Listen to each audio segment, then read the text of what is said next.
نستعينه ونستغفره ونؤمن به ونتوكل عليه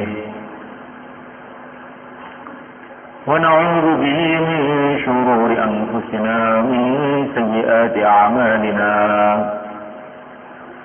من يهديه الله فلا مضل له ومن يضلل فلا هادي له أشهد أن لا إله إلا الله وحده لا شريك له وأشهد أن سيدنا ومولانا محمدا عبده ورسوله اللهم صل وسلم وبارك عليه وعلى آله وأصحابه والتابعين لهم إلى يوم القيامة أما بعد. Hadirin yang dimuliakan Allah SWT,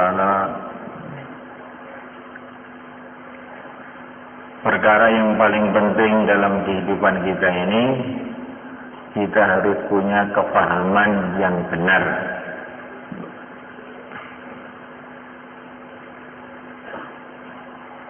Kalau kita punya kefahaman yang benar, akan bertindak yang benar, akhirnya kita selamat. Tapi kalau seorang manusia kefahamannya keliru, maka dia akan bertindak yang keliru, akhirnya celaka.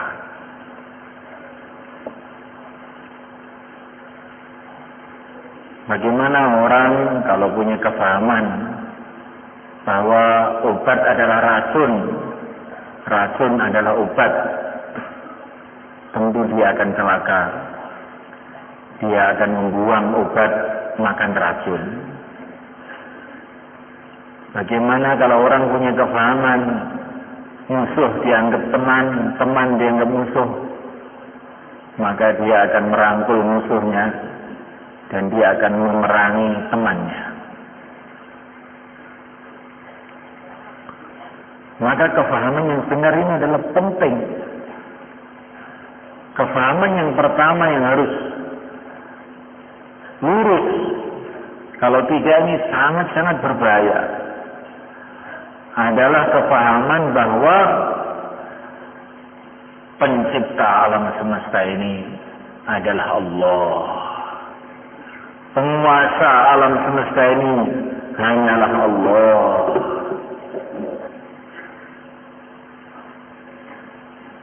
Manusia tidak berkuasa, yang menciptakan manusialah yang berkuasa.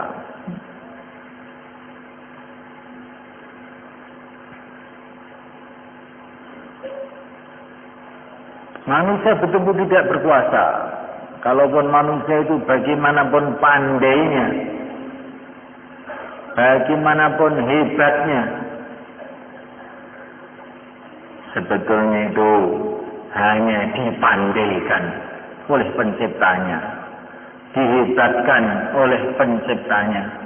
Sedangkan manusia sendiri itu tidak punya apa-apa. Banyak manusia telah tergiur dengan otaknya yang katanya begitu cerdas, sampai mereka ini lupa dengan yang menciptakan otaknya.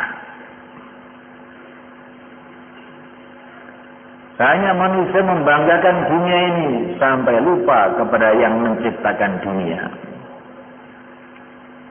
Ini adalah kesalahpahaman. Yang berkuasa di alam semesta ini hanya penciptanya, hanya Allah Subhanahu wa ta'ala. Kita sangat berhajat kepada Allah. Bahkan hajat kita ini hanya kepada Allah saja sebetulnya.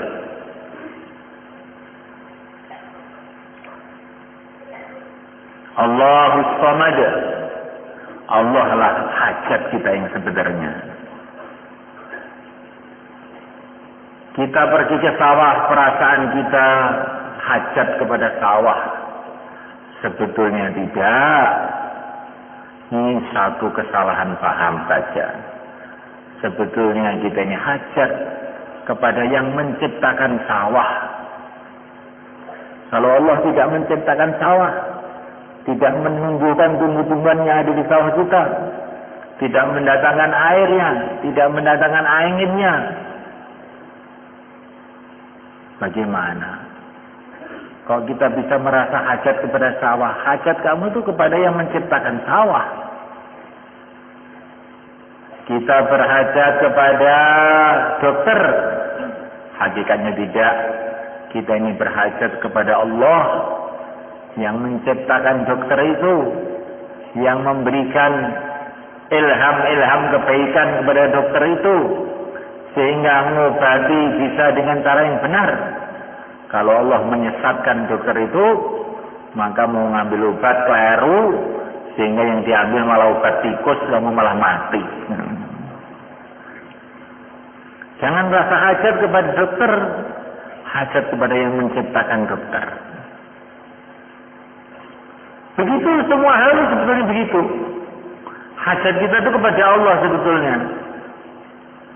Cuman karena kesalahan paham, perasaan kita, hajat kita kepada sawah, hajat kita kepada obat, hajat kita kepada ini, hajat kita kepada itu.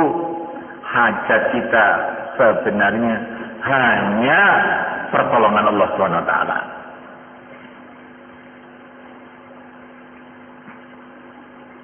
Maka apa-apa mulailah dengan Bismillah, mengingati Allah. Dengan nama Allah, ingati Allah. Kalau kamu makan, jangan menyebut makanan, sebutlah Allah. Bismillah. Mau macul, Bismillah. Mau tidur, Bismillah. Yang diingati Allah. Kamu ke sawah, hatinya kepada Allah. Ke ladang, hatinya kepada Allah. Mau makan, hatinya kepada Allah. Allah bisa menjadikan makanan ini bermanfaat buat saya, sehingga saya jadi segar, sehat. Bisa juga Allah menjadikan makanan ini malah bahaya buat saya, sehingga menimbulkan penyakit-penyakit macam-macam. Maka makan hatinya kepada Allah, minum hatinya kepada Allah, bertemu teman hatinya kepada Allah, bertemu keluarga hatinya kepada Allah, bertemu siapa saja hatinya kepada Allah. Karena segala sesuatu yang ada di alam semesta ini hanyalah makhluk-makhluk Allah. Terserah Allah, dijadikan bahaya juga bisa, dijadikan manfaat juga bisa. Yang besar bisa dijadikan lemah oleh Allah, yang lemah bisa dijadikan kuat oleh Allah. Yang manfaat bisa dijadikan tidak manfaat, yang tidak manfaat dijadikan bermanfaat.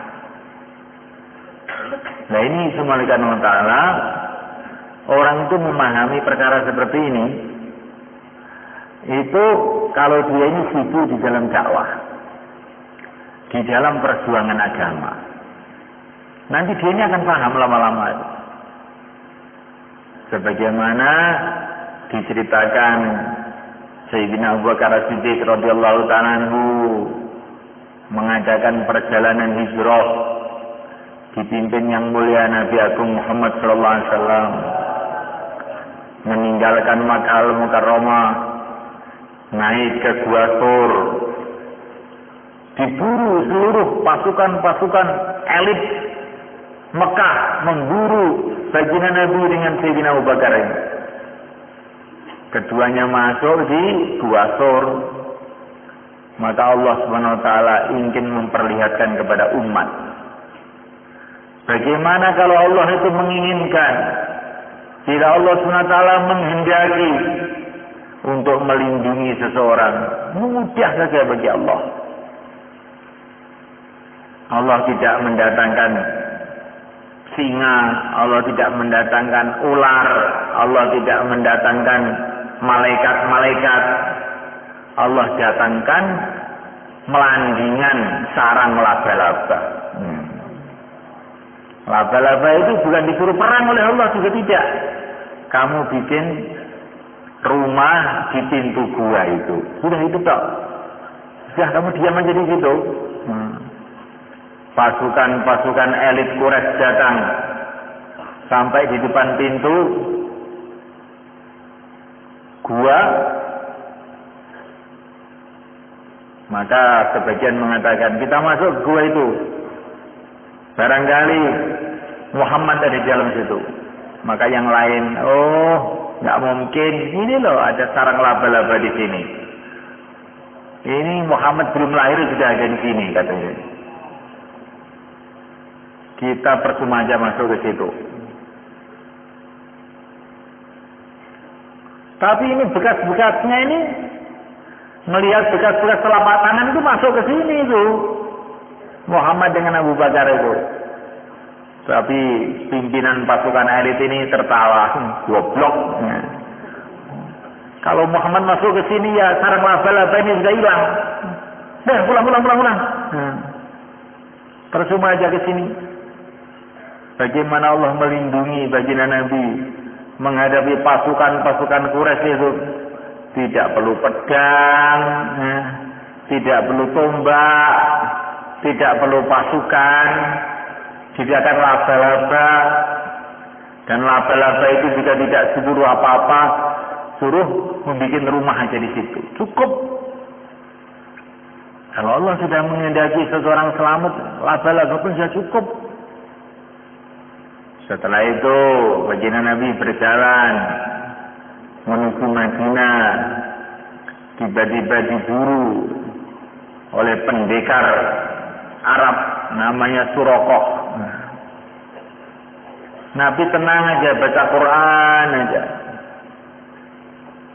Kali ini Allah tidak kirim laba-laba lagi untuk menghadapi Suraqah, enggak. Allah SWT jadikan tanah yang diinjak oleh kudanya Suraqah itu loh ambles. Dia keluar ambles lagi, dia keluar ambles lagi. Akhirnya Suraqah paham, oh kualat saya ini. Akhirnya malah masuk Islam. Nah, melainkan Allah SWT. Akhirnya sampailah Nabi ke Madinah. Jadi kalau Allah menolong itu bukan mesti pakai laba-laba. Semua tanah yang ada di dunia ini di dalam genggaman kekuasaan Allah. Kalau Allah mengendaki, tanah pun jadi pasukannya Allah.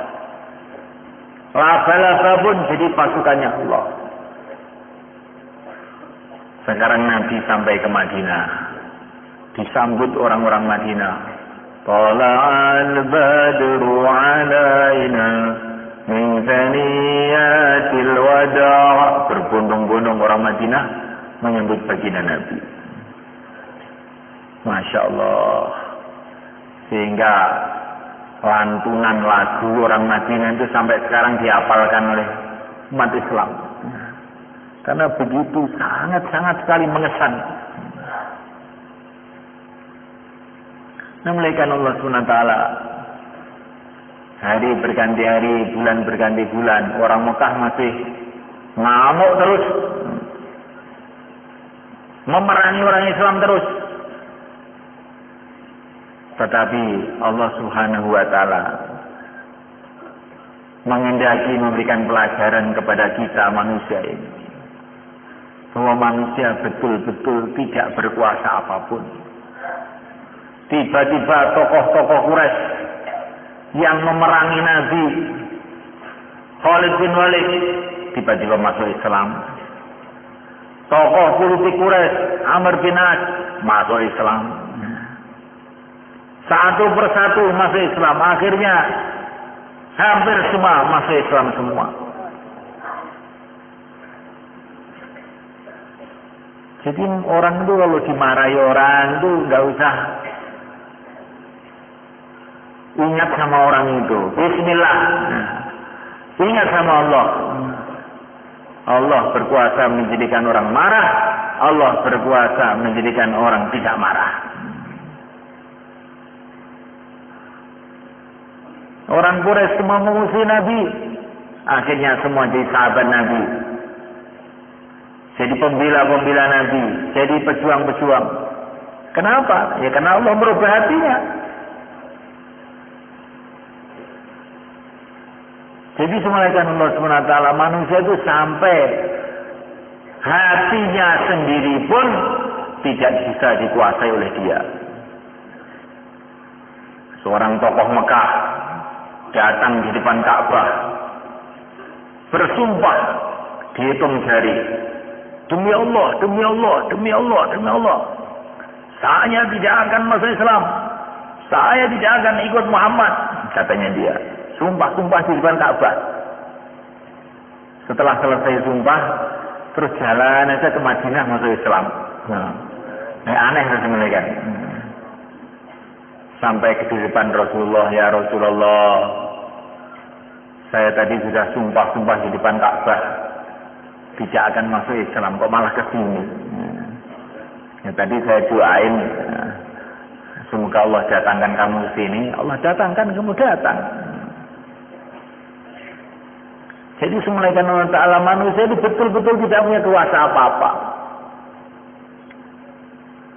Manusia kecil, manusia besar, manusia miskin, manusia kaya, rakyat, raja, tidak punya kuasa apa-apa.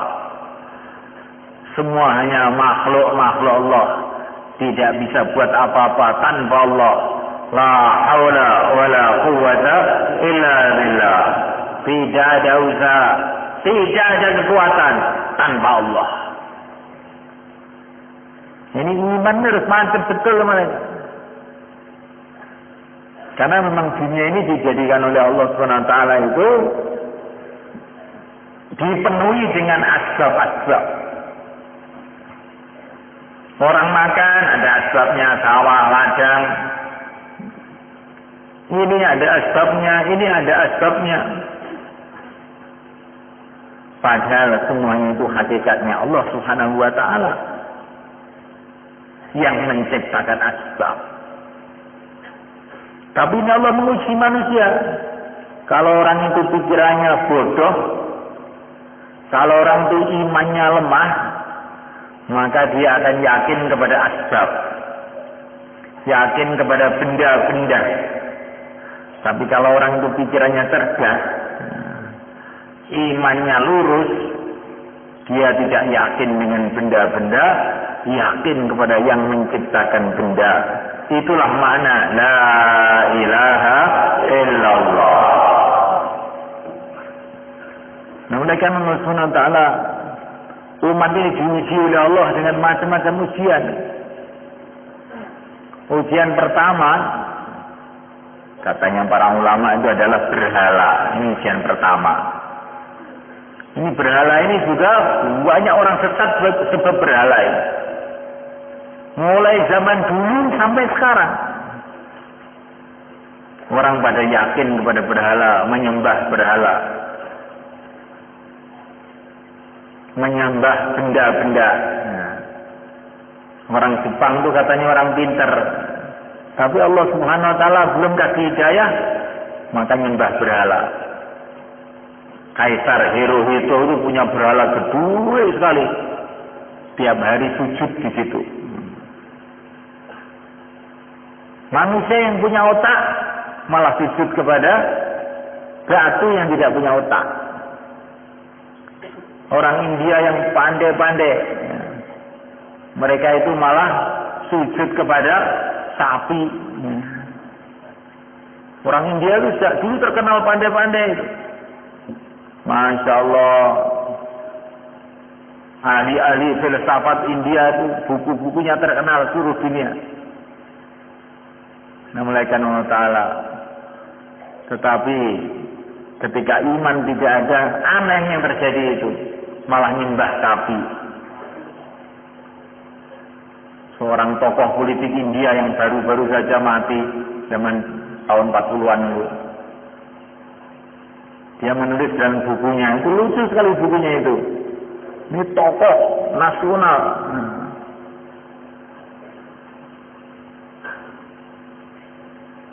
Yang itu gambarnya ditulis di duit India itu, gambarnya ada itu dia. Dia sering datang ke PBB, datang kemana-mana. Pokoknya tokoh kemerdekaan India pada zaman dulu. Itu dia nulis dalam satu bukunya. Kita ini menyusu ibu kita 2 tahun, tapi kita menyusu kepada sapi seumur hidup. maka sapi itu lebih mulia daripada ibu kita. Maka kita harus menyembah sapi, katanya dia. Ini tokoh nasional, orang pinternya India itu. Coba teman-teman. Orang ini kalau nggak dapat hidayah itu aneh-aneh teman-teman. Kemudian teman-teman Allah Ta'ala datang ujian yang lebih besar lagi, menguji keyakinan umat ini. Apa itu? Harta benda. Nah, ini kalau masalah berhala ini yang kena ujian ya orang-orang Hindu, Buddha, Nasrani yang nyembah salib dan sebagainya itu. Umat Islam sudah selamat ini. Cuman hanya bau-baunya saja. Kalau orang Islam nyembah berhala nggak ada, tapi kalau ada bau berhala ada. Ada ini takut genderuwo, takut apa. Kalau menyembah sih enggak, tapi masih beridet gitu toh. Nah, malaikat Allah Subhanahu wa taala. Nah, harta benda ini umat Islam pun banyak yang kena. Keyakinannya kalau harta benda ada, beres. Kalau harta benda tidak ada, tidak akan beres. Nah, malaikat Allah Subhanahu wa taala. Dan ini keyakinan seperti ini telah menipu banyak orang. Kalau harta benda itu bisa menyelesaikan masalah, Qarun sudah selesai masalah. Tapi apakah selesai masalah? Kalau harta benda itu menyelesaikan masalah, orang-orang kaya nggak akan mati, mereka. Orang-orang kaya tidak akan sakit. Duit akeh. Harta benda tidak bisa menyelamatkan seseorang. Allah yang bisa menyelamatkan seseorang. Harta benda juga tidak bisa memberikan ketenangan kepada seseorang. Hanya Allah yang bisa memberikan ketenangan. Kamu tanya orang-orang kaya itu, hidupnya tenang atau tidak? Nanti jawabnya tidak tenang. Orang-orang kaya di dunia. Zaman dulu di Inggris itu ada orang kaya, perempuan namanya Jackie Onassis, kaya sekali, punya pulau sendiri, pesawat terbangnya banyak, hotelnya berpuluh-puluh, beratus-ratus, punya kapal sendiri, kapal pesiar sendiri, pokoknya orang paling sugih seluruh dunia. Tapi semuanya Allah dia tidak bisa tenang. Kawin baru 3 hari cerai, kawin lagi cerai lagi, lama-lama ngendat jantung mereka. Nggak pernah tenang, nggak pernah tenang. Jadi cuma setan itu menipu manusia. Kalau kamu duitnya banyak tenang, oh tidak. Sudah banyak contohnya orang duitnya banyak juga tidak pernah tenang. Tenang itu orang tabligh loh, ngantuk terus. Tenang. Sampai nggak ngerti isinya bayan tadi apa, sudah pokoknya tenang saja. Nah, malaikat Allah Subhanahu wa taala. Kemudian datang ujian yang lebih berat lagi, yaitu teknologi, malaikat. Orang Islam sekarang pokoknya mana saja, sampai orang-orang pintar, sampai orang-orang agama, sampai orang-orang masjid, pokoknya kalau teknologi itu maju, beres. Nah, malaikat Allah Subhanahu wa taala ini juga omong kosong mereka. Ini ada tipuan saja. Apakah dunia setelah banyak teknologi ini, apakah dunia tentram? Tidak tentram. Apakah teknologi sudah malah menyelesaikan masalah dunia ini? Tidak selesai juga. Di mana-mana seluruh dunia, gegeran, perang, macam-macam.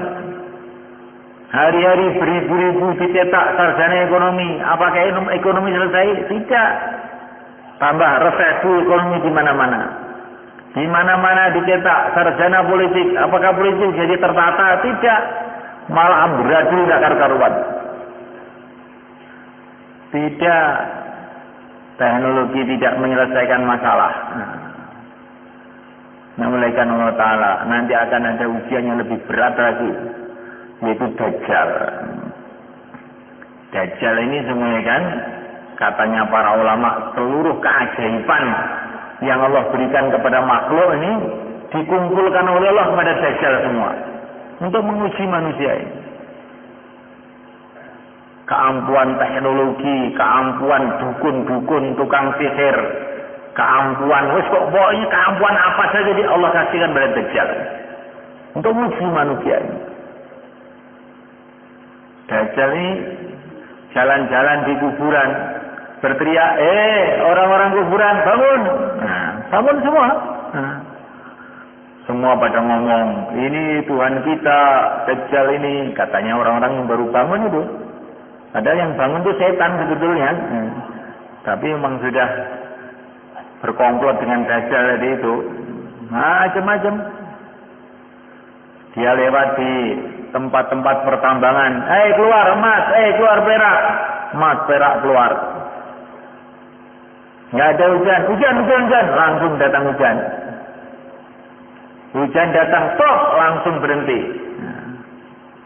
Nah, orang-orang yang suka yang aneh-aneh, ini baru nih. Nah, langsung jadi pengikutnya Dajjal. Tapi kalau orang iman, bukan. Inilah yang telah diceritakan oleh Nabi dalam hadis-hadisnya. Inilah yang diceritakan oleh Nabi dulu. Akan datang fitnahnya Dajjal. Yang matanya satu. Seumpama Dajjal ini hebat, saudara-saudaraku, dia akan memperbaiki matanya. Matanya sendiri saja tidak bisa memperbaiki. Ini fitnah ini. Kalau orang itu yakin dengan Allah, yakin dengan Rasulullah, maka bertemu Dajjal dia tidak tertipu. Kata para ulama, seorang ulama datang ke kota-kota melihat bangunan yang bertingkat-tingkat. Santri-santrinya terheran-heran. Masya Allah, luar biasa ini. Berapa puluh tingkat ini bangunan kayak begini. Ini berapa juta, berapa miliar biayanya. Maka biayanya kamu ngaji sudah bertahun-tahun, tidak ada yang masuk di otak kamu. Bagaimana Pak Kiai? Iya. Apa kamu nggak pernah baca di Bukhari bahwa rumah bertingkat-tingkat ini tanda akan datang kiamat? Pernah baca nggak? Pernah, tapi nggak lupa. Melihat bangunan langsung lupa santri-santri itu. Sehingga ingin beli gak bisa ya, ingin lihat-lihat. Kalau bisa masuk gitu. Karena imannya ini lemah. Maka malaikat Allah Ta'ala ilmunya itu lupa semua. Nah, malaikat Allah Subhanahu Wa Ta'ala ini dalam hadis-hadis Nabi dijelaskan banyak sekali mengenai kejadian-kejadian yang akan terjadi pada akhir zaman. Semua sudah ada itu.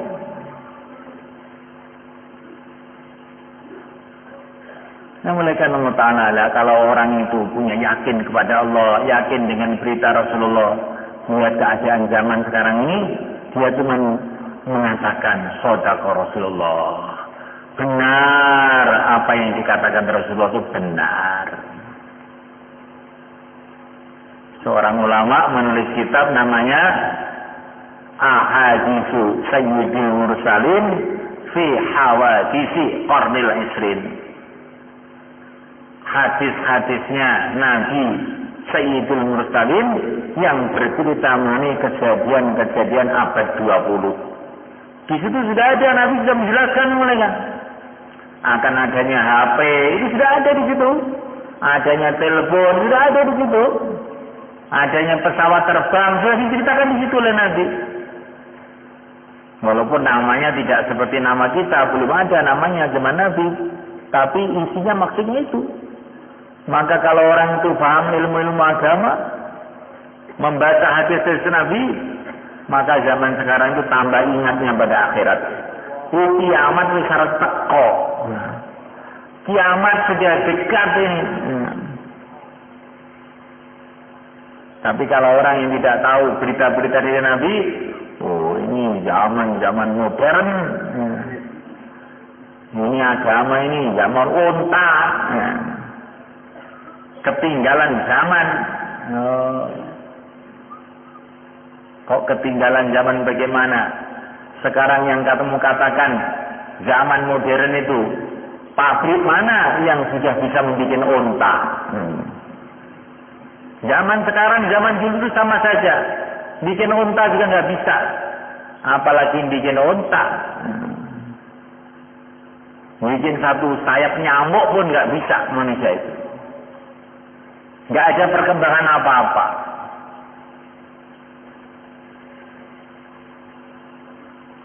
Dalam bidang itu, kalaupun ada perkembangan-perkembangan yang lain itu, tapi ketika ada satu masalah besar bagi manusia yang belum pernah diselesaikan, maka sebetulnya teknologi manusia itu nggak ada gunanya. Apa masalah besar manusia itu?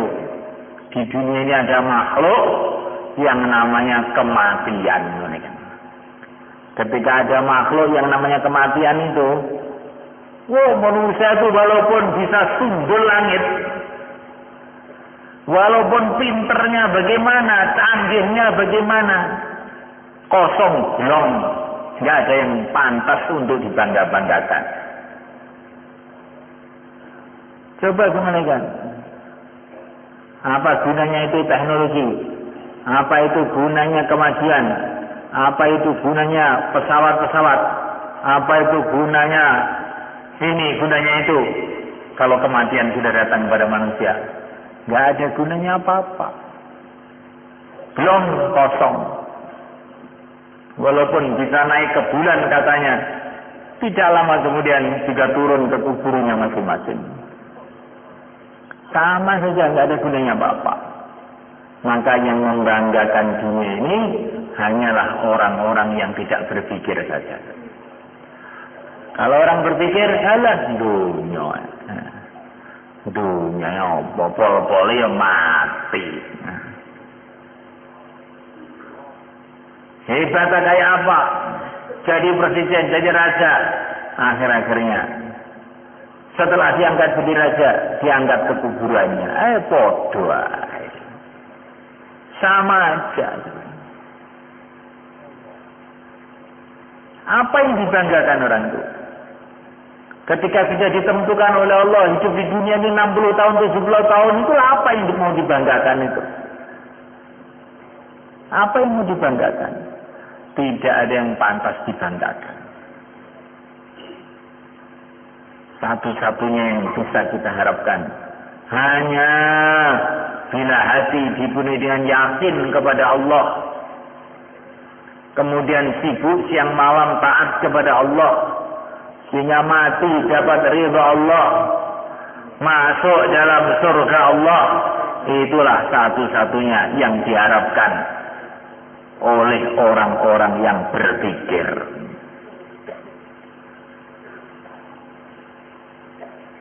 Melainkan Allah Ta'ala. Maka Sayyidina Umar Ibn Abdul Aziz itu asalnya rakyat biasa. Kemudian lama-lama diangkat jadi gubernur di Madinah. Kemudian diangkat lagi jadi menteri di Damaskus zaman dulu. Setelah itu diangkat jadi khalifah, jadi presiden. Setelah diangkat jadi presiden, maka seluruh kemewahan ditinggalkan semua. Hanya nangis saja tiap malam. Maka orang-orang bertanya, kamu ini sudah sukses, sekarang sudah jadi orang yang paling tinggi di kalangan umat Islam, kok malah nangis saja? Iya, saya ini punya cita-cita yang tinggi sejak dulu, nggak ada habis-habisnya. Dulu saya di rakyat ingin jadi gubernur, sudah jadi gubernur ingin jadi menteri, jadi menteri, jadi presiden, jadi. Setelah itu saya ingin ke surga sekarang. Sekarang saya ingin ke surga. Nah, ini baru ini pikiran lurus semua kan. Nah kalau kamu nggak usah ingin jadi gubernur, ingin jadi yang lagi, langsung ke surga aja langsung, malah cepat. Nah, nanti kalau harus libat jadi gubernur dulu nggak jadi bagaimana? Malah repot nanti. Akhir-akhirnya itu kalau orang mau berpikir, kehidupan akhirat lah yang pantas untuk dicita-citakan. Sedangkan kehidupan dunia ini betul-betul tidak pantas dicita-citakan. Wa mal hayatud dunya illa mata'ul ghurur. Tidaklah kehidupan dunia ini kecuali kehidupan yang menipu belaka. Siapa yang mendapatkan sesuatu di dunia ini pasti sebenar akan kehilangan semuanya. Yang sehat sebentar lagi akan sakit. Yang hidup sebentar lagi akan mati. Yang muda sebentar lagi akan tua. Yang bahagia sebentar lagi mesti akan susah. Itulah dunia. Maka cita-cita akhirat ini yang dibawa oleh yang mulia para nabi, para rasul, yang terakhir baginda Muhammad sallallahu alaihi wasallam. Amma yatasaalun 'anil naba'il 'azim alladzi hum fihi mukhtalifun. Ini loh berita besar. Berita besar itu apa? Setelah dunia ini adalah akhirat. Inilah berita besar. Kalau berita dunia itu berita kecil. Berita mengenai Amerika dari desa ke desa, kota ke kota. Berita ini, berita itu. Berita pilkada, berita pemilu, berita apa. Berita kecil. An-Naba'ul 'Azim, berita besar. Ini sekarang surga sedang dibangun besar-besaran. Ini berita besar. Neraka sedang disiapkan besar-besaran. Inilah berita besar. Tapi berita besar ini jarang kita pikirkan, kita renungi. Allah SWT ciptakan manusia untuk negeri akhirat yang selama-lamanya. Maka semuanya Allah, bagaimana kita ini memikirkan kehidupan akhirat kita. Tidak ada jalan lain kecuali kita ini menceburkan diri dalam perjuangan yang mulia baginda Muhammad SAW. Nabi telah beri contoh kepada kita. Bagaimana caranya hidup 60 tahun, 70 tahun ini selamat. Mati dapat ridha Allah. Caranya satu aja. Ceburkan diri kita dalam suasana perjuangan yang mulia Nabi Agung Muhammad SAW. Ceburkan diri kita dalam suasana dakwah.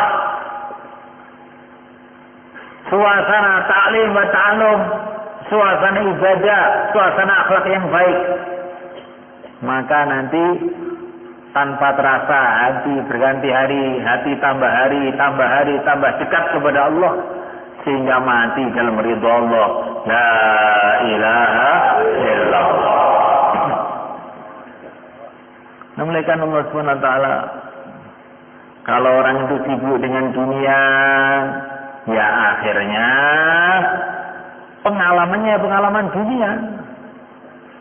Ujung-ujungnya, akhir-akhirnya meninggal dunia.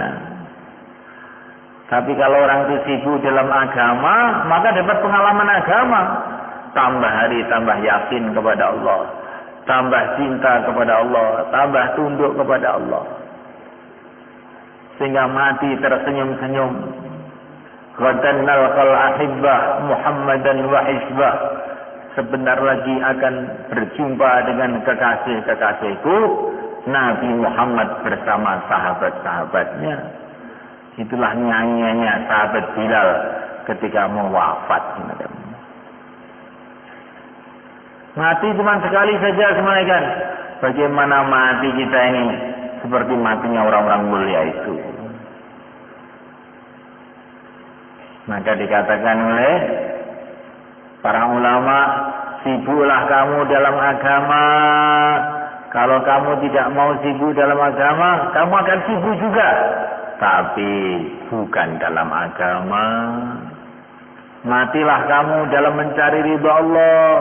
Kalau tidak, kamu mati juga. Tapi tidak dalam ridha Allah. Masya Allah. Korbanlah untuk mencari ridha Allah. Kalau tidak, kamu akan korban juga. Bukan untuk ridha Allah. Ya orang itu kalau nggak mau korban untuk ridha Allah, dia mesti akan korban juga. Korban untuk nafsunya. Korban untuk pikirannya, mesti korban juga. Tapi kosong akhir-akhirnya. Maka semulaikan Allah Ta'ala kita duduk di sini ini adalah untuk mengambil keputusan. Mulai hari ini kita mau berjalan di jalannya Rasulullah SAW. Jalan itu aja maksudnya. Apa jalannya Rasulullah itu?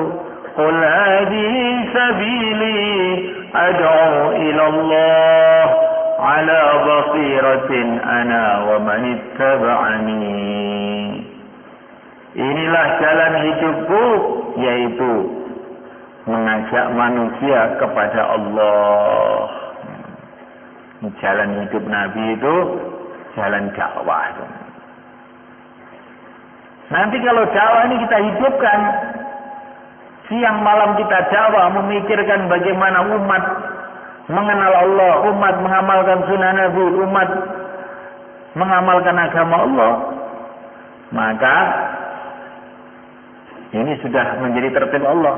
Kalau kita sibuk dalam perjuangan dakwah, maka Allah akan mudahkan kita dalam meningkatkan ibadah kita, akan mudah meningkatkan ilmu kita, mudah meningkatkan semuanya kebaikan-kebaikan. Memulaikan Allah Ta'ala masyarakat jahiliyah, masyarakat pada zaman Rasulullah SAW, nggak kenal Allah, nggak kenal agama, hidupnya kayak binatang, tetapi dakwah dihidupkan di situ. Tiba-tiba masyarakat ini berubah, preman-preman jadi wali-wali, orang-orang badui buta huruf jadi ulama-ulama, orang-orang yang biasanya nggak mikirkan kecuali kambing-kambing, penggembala-penggembala kambing jadi penggembala-penggembala umat. Kapan? Ketika dakwah dihidupkan. Begitu juga di Jawa ini, dulu penyembah-penyembah berhala, orang Hindu mbah-mbah kita. Datang Sunan Ampel, Wali Songo, dakwah. Maka muncullah ulama-ulama, muncullah pesantren-pesantren, muncullah santri-santri, muncullah masjid-masjid, muncullah madrasah-madrasah, muncullah umat Islam di Nusantara ini. Asal mulanya dakwah sebenarnya. Kadang-kadang orang itu mikir, sekarang kok nggak ada orang soleh-soleh seperti dulu ya. Kok nggak ada orang kayak Syekh Abdul Qadir Jailani lagi ya. Yang sekarang yang ada cuma Abdul Qadir aja. Orang kayak Syekh Abdul Qadir kok nggak ada lagi. Kamu harus tahu. Orang kayak Syekh Abdul Qadir Jailani itu munculnya gimana? Dalam masyarakat yang cinta agama, maka muncul orang seperti itu. Kapan masyarakat cinta agama? Ketika dakwah hidup. Ketika dakwah hidup, maka timbul masyarakat cinta agama, maka timbul masyarakat yang beragama, muncul orang-orang ahli agama, kayak Syekh Abdul Qadir Jailani, Al-Imam Al-Ghazali, Al-Imam Al-Bukhari, dan lain-lainnya. Kenapa sekarang ini kalau nggak ada mobil ya? Karena pabrik mobil sudah tutup. Kenapa nggak ada batu bata ini? Karena orang Linong sudah tidak mau nyetak batu bata lagi, cetakannya pada hilang. Begitu juga kenapa orang-orang soleh kok jadi hilang sekarang ini? Pemuda soleh jadi barang langka, apalagi pemuda soleh. Orang tua soleh pun bisa langka juga. Bagaimana sebenarnya? Santri soleh itu pun langka juga, kan aneh ya. Santri soleh juga langka juga. Dulu santri itu mondok setahun 2 tahun jadi wali-wali. Sekarang masih muter HP aja. Kenapa ini mulai lala? Nah, ini. Setan orang-orang soleh itu dimulai dengan wujudnya usaha dakwah yang kuat. Nanti kalau usaha dakwah yang kuat, akan muncul orang-orang soleh itu. Bukan sehari 2 hari setelah usaha dakwah ini. Tunggu, maka akan mengeluarkan buah-buah. Berupa orang-orang soleh, berupa ulama-ulama, berupa aulia-aulia, berupa masyarakat yang beragama. Tapi ketika baru nanam itu, namanya baru nanam itu, Masya Allah, kita nanam pohon mangga, kan? Tanam, nggak ada buahnya. Tapi setelah diairi, dipelihara bertahun-tahun baru keluar buahnya. Begitulah dakwah. Kalau dakwah ini kita tanam pertama kali ya kayak yang belum ada hasilnya, lama-lama nanti akan muncul hasil-hasil sebagaimana orang-orang dulu. Insyaallah kan. Maka dakwah ini adalah sumber segala kebaikan bagi umat Islam. Bukan hanya itu saja, Allah berjanji dengan dakwah Allah akan tolong umat Islam ini. Kalau umat Islam tidak mau dakwah, pertolongan Allah akan ditarik dari umat ini. Maka kapan datang pertolongan Allah pada umat Islam pada zaman Nabi Nuh? Ketika dakwah siang dan malam. Kapan datang pertolongan Allah pada zaman Nabi Musa? Ketika dakwah siang dan malam. Kapan datang pertolongan Allah pada zaman yang mulia baginda Muhammad SAW? Ketika hidup dakwah siang dan malam. Kapan pertolongan Allah datang pada umat Islam zaman Wali Songo? Ketika hidup dakwah siang dan malam.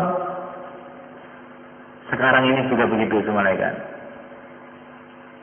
Di daerah-daerah kafir di Eropa, di Rusia, ketika dakwah mulai hidup, maka mulailah orang berbondong-bondong kembali kepada agama. Maka dakwah yang perkara penting apa tidak semuanya? Nah, untuk menghidupkan dakwah ini hanya dengan cara satu saja dan mudah sekali, kita menyiapkan waktu untuk kerja ini. Insyaallah kan? Maka yang niat 4 bulan ataupun 40 hari silakan beri ke selatan mana. Taqabbalallah. Jazakumullah. Monggo. Yang mau keluar 4 bulan, 40 hari silakan ke selatan mana kan. Taqabbalallah. Jazakumullah.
Monggo, jajan monggo, bismillah. Ingat 4 bulan, 40 hari, senang muncul, monggo.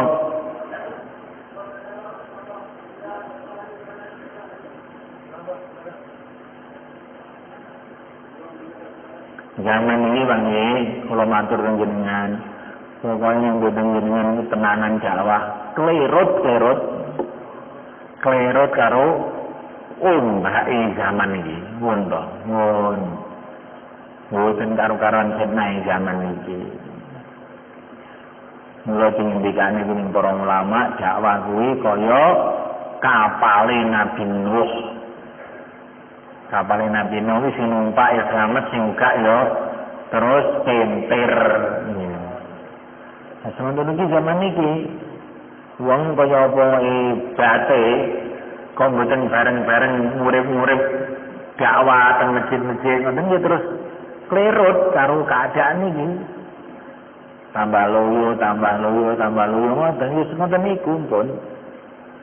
Tapi nek kita niku purun dakwah niku dadi ndukene pertolongane Allah tentang surah yang surkum. Walaupun negara Cina mereka sama ngisake nglakoni agama nggih. Walaupun yang Amerika memang bisa nglakoni agama. Niku tahun kepengker nang 6 tahun lah. Enten tamu kan negara Londo mriki. Iki cerita teng kula niki asline wong Maroko. Terus kula niki hijrah teng Londo golek dhuwit. Kula teng Maroko niki omahe cedhak masjid, tapi mboten nate. Kok teng masjid iki mboten nate. Bosokane kula teng negara Londo kenal Jawa metu 4 wulan. Sakniki kula ngapalne Quran. Yo. Ning Maroko malah ora tau ning masjid, bosone negara Londo malah ngapalne Quran. Itu sing ndi, Pak? Nah, ini tuh jangan pikirakan. Jadi wong niku nek gocekan karo kerja Jawa niku akhire nglakoni agama jadi gampil lho, Pak. Saiki niku niki konsine mriki niki. Mungkin kok usaha Jawa niku ical nyemben loyo wong ngoten niku. Ora kuwat Ini turunin para wali ngoso iso gegrek. Mekah iki turunin para nabi ora para wali. Zaman sadurunge Jawa Kanjeng Nabi. Mekah itu turunan Nabi Ibrahim wong tuting agama iman. Tapi suwe gegrek. Mbah watu. Jadi ini mboten enten wong sing sakti menunggu niku nek mboten purun Jawa. Tapi nek purun Jawa niku mengke terus kuat. Terus anake purun Jawa le putun terus meningkat saged bertahan. Nek mboten kentir. Insyaallah Bang ya. Mulai kita bicai sajane Bang ya. Supados kita ini mboten kentir karo hiruk pekoknya zaman ini.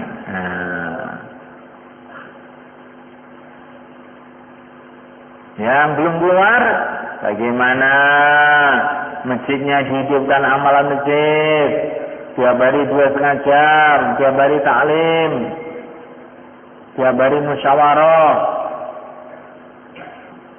di masjid kita. Insyaallah kan? Kalau ada jamaah-jamaah datang ke tempat kita bantu mereka, kita temani mereka. Kalau kita nusroh jamaah, bantu agama, maka dapat doanya Nabi. Allahumma ghfir lil ansar wali abnai ansar wali abnai ansar wali azwajil ansar wali mawalil ansar. Ya Allah ampuni orang Ansor, orang yang bela agama. Dan anaknya, dan cucunya, dan pembantu-pembantunya, dan istrinya. Jadi kalau kita ini mikir agama, bela agama, dapat doa Nabi, sehingga dosa-dosa kita diampuni seanak putu. Nah kalau dosa kita diampuni, maknanya jalan menuju surga sudah mudah. Mulai Allah Ta'ala orang-orang Madinah datang kepada Nabi.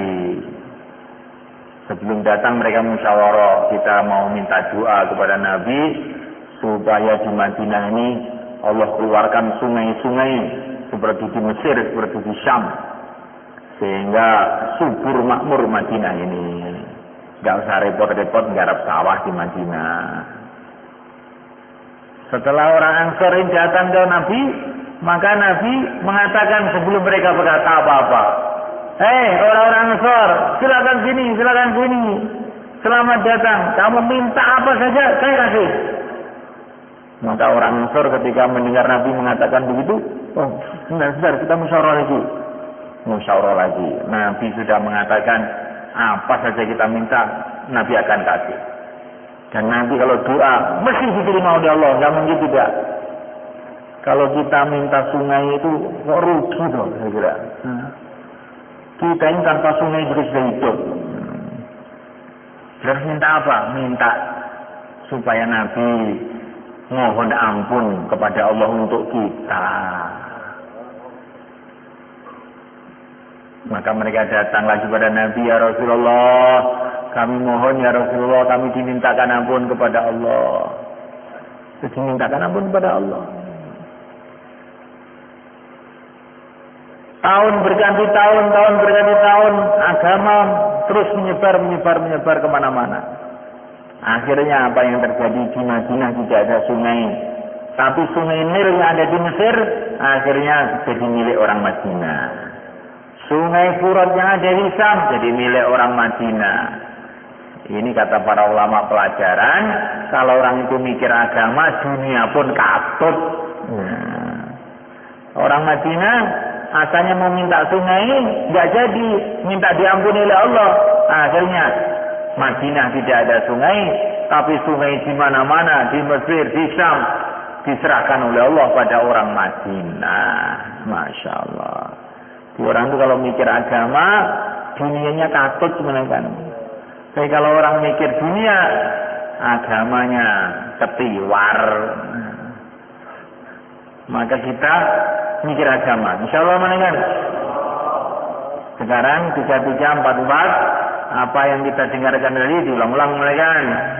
Sebentar, 5 menit dulu. Dua. Duduk. Nah, siapa ini? Bayi-bayi ini. 3. Kupeng.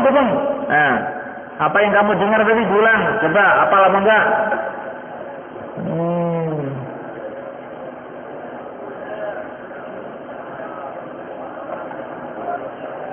Itu Pak, yang sepuh-sepuh itu masuk ke anak-anak muda ini, diajak bicara.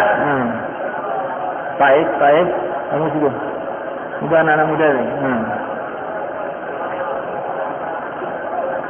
Nah, berdiri.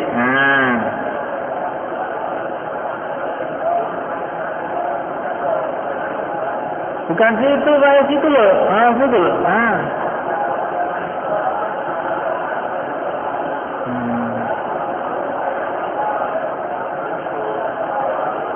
Ada itu orang hafal Quran itu.